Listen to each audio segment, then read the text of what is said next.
When Della reached home, her intoxication gave way a little to prudence and reason. She got out her curling irons and lighted the gas and went to work repairing the ravages made by generosity added to love, which is always a tremendous task, dear friends, a mammoth task. Within 40 minutes, her head was covered with tiny clothesline curls that made her look wonderfully like a truant schoolboy. She looked at her reflection in the mirror long, carefully and critically. If Jim doesn't kill me, she said to herself, before he takes a second look at me, he will say I look like a Coney Island chorus girl. But what could I do? Oh, what could I do with $1.87? Now, within 40 minutes, when Della reached home, suddenly she completely her excitement went away because now she was applying prudence and reason to the foolish action that she committed just now. She sacrificed her long beautiful hair. It was her wealth, it was her treasure, and it was because of this long and beautiful hair that Jim always found her beautiful. So when Della reached home, her intoxication, her addiction to buy, the excitement that she had a moment ago to buy Jim's Christmas present, it suddenly went away because now she was applying prudence and reason, and suddenly she realized that she was looking really awful. And in order to repair the damage, she decided to curl her hair with curling irons.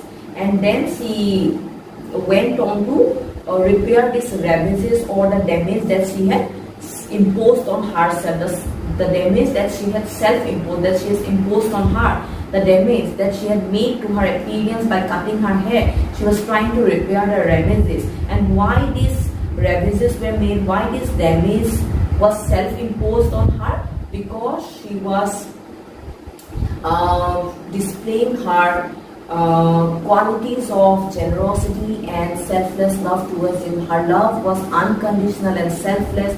She was generous towards Jim. She was lovable towards Jim. So she could not think about buying nothing for for Jim on the occasion of Christmas. She could not even imagine about having a Christmas without giving a Christmas present for Jim. So therefore, she made a ravage on herself. She imposed a damage on herself, but this damage was made only because she had love, selfless love, generosity towards her husband Jim, and she could not imagine the Christmas without giving a present to him. And therefore, this damage was self-imposed, and now she was trying to repair the ravages that was self-imposed by curling the hair with curling irons.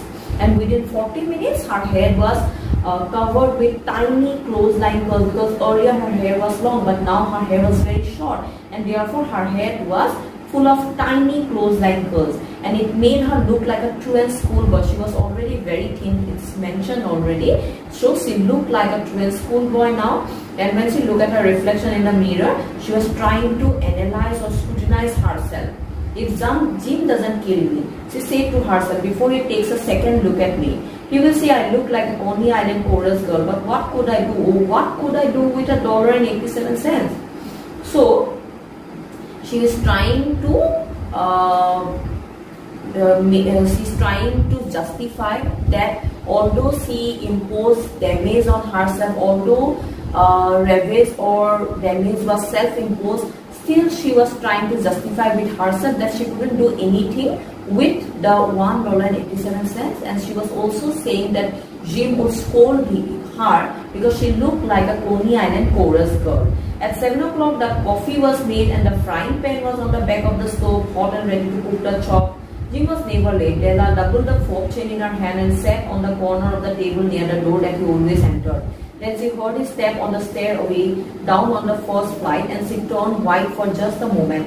She had a habit of saying little silent prayers about the simplest everyday things, and now she whispered, "Please God, make him think I'm still pretty." Now it was time for Jim's return. Already the chops were ready. She already put the evening snacks on gas. So everything was ready now, and in the meantime she was waiting for Jim. She was also making a prayer to God so that Jim should still find her beautiful. And she also had the habit of saying simple prayers for daily everyday things, because we know that she had to deal with the day-to-day struggles of life, and they had been dealing with financial problems, financial constraints, money troubles. So therefore she always had the habit of saying small prayers to God in order to deal with the day-to-day problems. But that particular day, it was a big day for her, because she had made the foolish decision of cutting her hair. She was looking like a Coney Island chorus girl. She was looking like a truant schoolboy, and she didn't know how her Jim would react to her new appearance. And therefore she was praying to the Almighty to make Jim still find her beautiful.